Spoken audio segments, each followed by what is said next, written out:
Friends, मैं आपके लिए एक बहुत ही अमेजिंग फैक्ट लेके आया हूँ और ये जो होगा बोगीबिल ब्रिज के ऊपर है।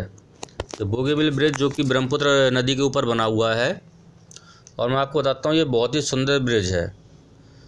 और ये ब्रिज अगर हम इसकी बात करें तो रेल कम रोड ब्रिज है, क्योंकि रेल कम रोड ब्रिज तो आपको काफ़ी मिल जाएंगे, पर ये एशिया का अगर आप इसको बात करें तो ये एशिया का दूसरे नंबर पे आता है। तो इसलिए इस ब्रिज की आप जान सकते हैं कितना अच्छा है। अगर इसकी लंबाई बात करें तो इसकी लंबाई 4.9 किलोमीटर है। तो ये भी बहुत अच्छी चीज़ है कि अब जो इंडिया है दूसरे नंबर पे आ गया है सबसे लंबे रेल कम रोड ब्रिज के बारे में। और ये जो ब्रिज बना हुआ है फुल्ली कंक्रीट और स्टील सपोर्टेड बीम के ऊपर बना हुआ है। आपको देखिए कितने अच्छे मैं आपको बात बता रहा हूँ। ऐसे ब्रिज इंडिया के अंदर में जल्दी मिलते नहीं हैं। और ब्रह्मपुत्र नदी के ऊपर बना हुआ है, जो कि आप देख रहे हैं कि इस टाइम पे जो एक फेरी है जिसके थ्रू आना जाना होता है वो ब्रह्मपुत्र नदी के ऊपर जाती थी। अब जब ये ब्रिज कंप्लीट होकर तैयार हो गया है तो अब ये फेरी सिर्फ लोगों के मनोरंजन के लिए रह जाएगी और अब आना जाना ऊपर से होगा। काफ़ी टाइम बचेगा, क्योंकि 1 से 1.5 घंटा का टाइम लगता है इस फेरी के थ्रू ब्रह्मपुत्र नदी को पार करने में। तो इसलिए आप समझ सकते हैं कि इस जो ब्रिज की है क्या इम्पोर्टेंस है। और अगर दूसरा ही अगर इसके बारे में और बात करें कि भाई इससे बड़े ब्रिज के इंडिया में कौन से नंबर पर, तो इंडिया के में ये चौथे नंबर पर सबसे बड़ा ब्रिज आता है। सबसे बड़ा bridge, not rail cum road bridge, ये ब्रिज के मामले में चौथे नंबर पे आता है।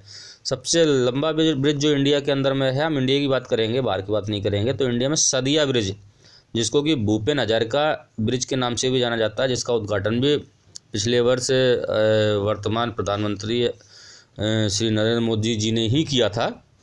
वो भी असम में ही है, तिनसुकिया डिस्ट्रिक्ट में स्थित है। तो ये बहुत सुंदर है। उससे भी कनेक्टिविटी सेम बनी है, डिब्रूगढ़ की और अरुणाचल के लिए बहुत अच्छी कनेक्टिविटी बन गई है। उससे भी काफ़ी कुछ पर इस ब्रिज की इम्पोर्टेंस ये थी कि यहाँ से जाने उस साइड से आने से कम 10 से 12 घंटा, अगर मोटा मोटे ले तो 6 घंटे का अप्रॉक्सीमेटली टाइम तो बचा है। क्योंकि सीला पत्थर हो गया, धीमाजी हो गया, लखीमपुर हो गया, ये जो पूरा असम अपर असम एरिया है, तो वो एरिया इससे ये बच गया है। अब आपको दूसरी बात करते हैं कि दूसरा कौन है, तो दूसरे इसके भूपेन हजारिका ब्रिज के बाद में आता है आपका पटना का महात्मा गांधी सेतु। वो दूसरे नंबर का सबसे बड़ा ब्रिज है इंडिया के अंदर में। तीसरा है जो ये बोरीवली वाला बॉम्बे का जो ब्रिज है, वो जी लिंक जो ब्रिज बना है, वो तीसरे नंबर पे आता है। तो इसलिए ये इंडिया का सबसे लंबा ब्रिज है, इस इंडिया का चौथे नंबर का ब्रिज है।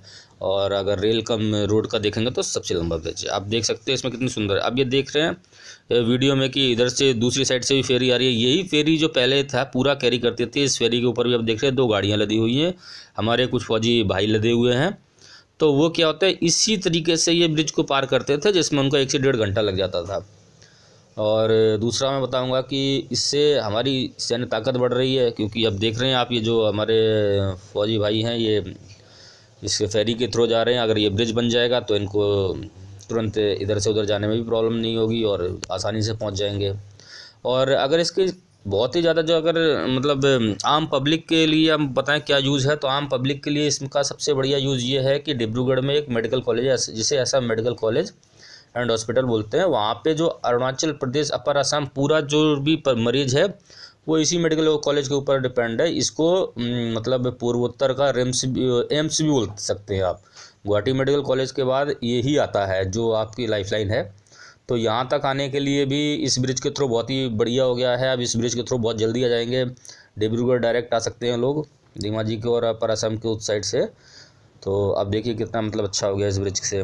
तीसरा ये ब्रिज जो है आपको बताया था NH-15 से जुड़ता है, ये तो आपको पता ही चल गया। और चौथा है कि बोगीबिल ब्रिज जो है मोरारजी देसाई के टाइम पे इसकी मांग चली थी कि ये ब्रिज जो है मोरारजी देसाई को भी असम के लोगों ने मेमोरेंडम दिया था कि आप इस ब्रिज को बनाएं। पर होता क्या है कि उस टाइम चला फिर, पर इसको जो पेपर अप्रूवल मिला था श्री HD देवगौड़ा जी के टाइम पे मिला था। उन्होंने अपनी गवर्नमेंट में इसको दिया था कि ठीक है इसको इस ब्रिज को बनाया जाए। और इसका जो पेपर अप्रूवल दिया था और फाउंडेशन स्टोन जो है वो भी इन्होंने रखा था। उन्होंने फाउंडेशन 1997 में फाउंडेशन स्टोन रखा था। इसके बाद की अगर बात करूं तो इस ब्रिज का जो काम शुरू करवाया था वो प्राइम मिनिस्टर अटल बिहारी वाजपेयी, भारत रत्न, उन्होंने ऑफिशियली 2002 में इस ब्रिज का काम शुरू करवाया था। और आपको बताता हूं कि इस ब्रिज को बनने में 6 साल लगे। देखिए कितना सुंदर ब्रिज है। आपको ब्रिज का क्लोजअप दिखाते हैं कि जब पास जाएंगे, जब ये फेरी भी इसके नीचे से निकलेगी। मैंने इस वीडियो को पहले भी देखा है अपलोड करने से पहले, तो आपको बताओ कितनी सुंदर लाइटनिंग है। ये मेरे एक फ्रेंड ने मुझे भेजा था वीडियो, तो मुझे लगा कि आपको भी शेयर करना चाहिए। और ये बताया था उसने कि अप्रॉक्सीमेटली शाम के 4 या 5 बजे की टाइम की बात है, क्योंकि पूर्वोत्तर में जो है सूरज जल्दी डूब जाता है, इसलिए इस ब्रिज को मतलब शाम के टाइम लिया है। तो बोल रहा था लाइटिंग वगैरह है, तो देखेंगे। हाँ, शायद दूर से कुछ लाइटिंग तो दिखाई दे रही है, पर देखिए कोई बात नहीं, मैं आपको बताता हूँ इस ब्रिज की और कुछ खासियत बताता हूँ। तो देखिए इस जो ब्रिज का है, इस ब्रिज को नरेंद्र मोदी गवर्नमेंट ने इसको मतलब इनॉग्रेट किया। उन्होंने मतलब मनमोहन सिंह गवर्नमेंट ने तो इसको बिल्कुल ढीला डाल दिया था। उन्होंने बोला कि नहीं अभी जो है कोई नहीं है, तो होता है गवर्नमेंटों का आपस का मामला है, कोई बात नहीं। नरेंद्र मोदी जी ने इसका काम का मतलब 2014 में गवर्नमेंट बीजेपी की जब आई है, फिर उन्होंने शुरू करवाया और उन्होंने बोला कि नहीं भाई इसको फास्ट काम करवाया जाए, क्योंकि एक्चुअली ये गवर्नमेंट जो है थोड़ा इस चीज़ का ध्यान रखती है कि किस तरीके से कैरी किया जाए, क्या किया जाए, कोई बात नहीं। और ये फाइनली 25 दिसंबर 2018 को इसको देश को समर्पित कर दिया गया। और इसका पीछे भी, इस डेट को सिलेक्ट करने के पीछे भी कुछ लॉजिक थे, क्योंकि अटल बिहारी वाजपेयी जी का बर्थडे है। दूसरा, इस दिन भारत सरकार जो है गुड गवर्नेंस डे भी मनाती है। तो आप देख रहे हैं, आप इस ब्रिज के नीचे से ये फेरी निकल रही है और ये देखिए कितना मनोरम दृश्य है। ये मतलब इस 4.9 किलोमीटर कोई कम लंबाई नहीं होती है, बहुत लंबा ब्रिज है। आप इससे अंदाज़ लगा सकते हैं कि ब्रह्मपुत्र नदी कितनी चौड़ी है। तो उद्घाटन इसका 25 दिसंबर 2018 को हुआ था और हमारे प्रधानमंत्री जो वर्तमान में हैं नरेंद्र मोदी जी, उन्होंने इसका उद्घाटन किया है।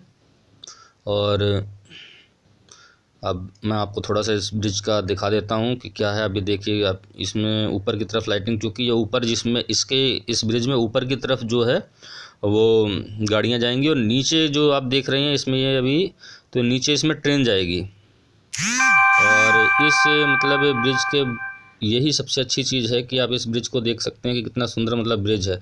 ये देखिए लाइटनिंग आपको दिखाई दे रही है, कितनी अच्छी लाइटनिंग है। और इस ब्रिज के नीचे से निकल रही है अभी फेरी, और ये फेरी आपको दिखाएगी इसके नीचे का व्यू भी। ठीक है, बहुत अच्छा वीडियो है। अगर thanks for watching my video.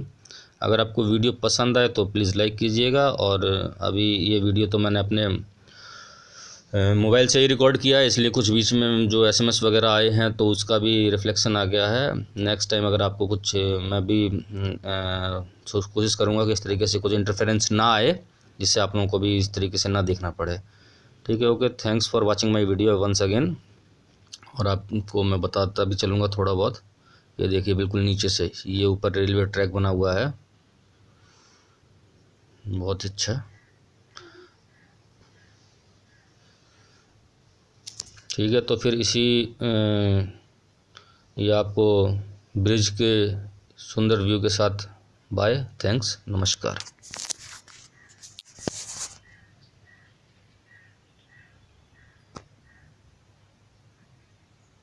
ये देखिए कितना सुंदर व्यू है।